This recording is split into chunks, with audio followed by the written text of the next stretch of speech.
From Istanbul to New York, her ceramic artworks have been exhibited in some of the world's top galleries. And today I'm thrilled to be joined by the incredibly talented Melis Buyruk. Melis, welcome to the show. It's great to have you with us. Thank you for having me.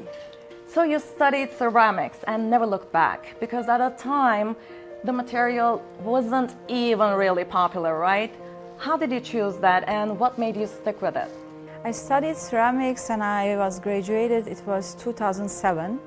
And as you said, it wasn't trendy as these days. Even I remember many art galleries were concerned about showing ceramic artists. That's why in the beginning I was working as a designer in other companies. In 2012 I decided to have my studio because I was dreaming of being an artist. I think a softness of ceramics and its ability to shape the porcelain clay fits perfectly with my personality. That's why I stick with this material and I continue working with it. Last year, you became the first Turkish female artist to exhibit at the Louvre Abu Dhabi. So how did that make you feel? When I first got the invitation from the curator of the Louvre Museum, it was so surprising for me. I was also honored because I think that the Louvre Abu Dhabi has from the beginning, I really admire that museum because I think that it's a cultural bridge between Middle East and Europe. They told me that they're gonna have a group show, and the group show was about the tales. The name of the show was From Kalila ve Dimna to La Fontaine.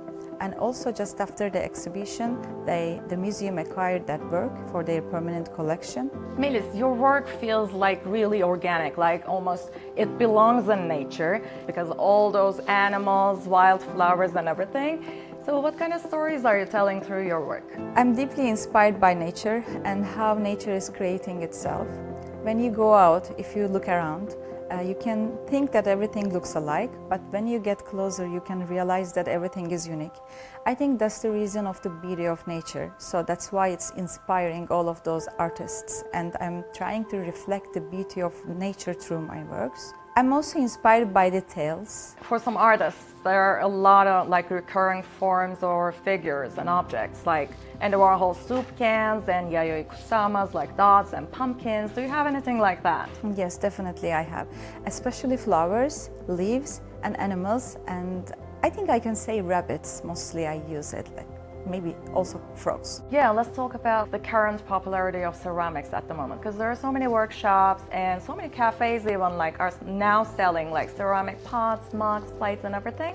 People seem to be really interested in it. And how do you feel about it? I think it's a global interest. We are witnessing the rising of the popularity of ceramics, I think. Some of the art gallerists, they were thinking that ceramic is a material for decorative art, but not a material for contemporary art. But now everything changed, and I really enjoy witnessing this change. In major museums, we can see ceramic artists are now exhibiting. And even artists from other disciplines, they started to explore ceramics. So it's for me, it's really amazing. How long does it take to finish a piece? Are we talking weeks, months? It usually depends on the sizes, but if we are talking about a work which is 100 centimeters diameter, for example, it takes around 2 months, and I really work a lot, 6 days a week, sometimes 12 hours a day, sometimes 16 hours a day. Your pieces are really detailed and super intricate, but you choose this black and white color palette. And is that a conscious choice? That's a good question. Thank you for asking me this. Intentionally, I don't use colors because I don't want to describe the works. I also find it a little bit silent this way, and this silence is powerful, I think. And I want viewers to discover every detail when they get closer to my works. In the first glance, it's everything looks alike, and you have no idea maybe about the work. It's something just porcelain, looks nice, but when you get closer, you can see the surprises hidden into the artwork. So I really like these surprises. Okay, now a quick round and just say the first thing that comes to your mind, okay? Deal? Okay. Favorite ceramicist? Beth Cavender. Favorite city? Istanbul. If you had to pick just one color forever, which one? White. Clay or porcelain? Porcelain. Music or silence while working in a studio? Music, always. What kind of music do you listen to? Depends, but I start the day with classical music, but in afternoon, like it's getting more chill. And then end up with like heavy metal or something? No, never. But sometimes electronic music. Okay, cool. A material you'd love to experiment with besides clay, obviously. I wish I could make my own frames by myself. So, yes, maybe wood or metal, I can say. 3 things always in your studio. My tools, my dog, and clay, of course. So why don't we take a little tour around your studio and you can show us where the magic happens. What do you say? Perfect, let's go. Let's go. So here's your studio. Here's my studio, yeah. What am I looking at? What are these? So all those pieces, like you can imagine my works as a puzzle. So here are the pieces of puzzles, I can say.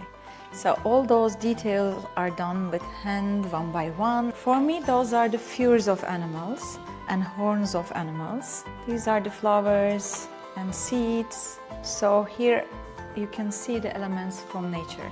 What is this one? This is where the magic happens. This is my kiln. Yeah. So I fire every piece, each piece in 1240 degrees. And just after firing, it becomes hard as stone. Are these kind of the same thing? Kind of, yes. But not the same sizes. But even maybe you can realize these flowers and those flowers, the sizes are different. It's because just after the firing, it shrinks. Can we try something out together? Yes, let's do Yeah. it. Yes. I was thinking maybe we can try something like this. What do you think? I don't know, just give me the easiest. Okay. I will show you and I'm sure that you can make it.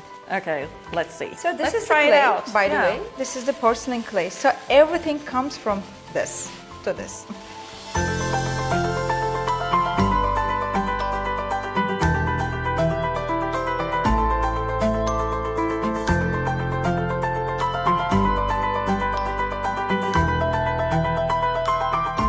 Yes, you did it.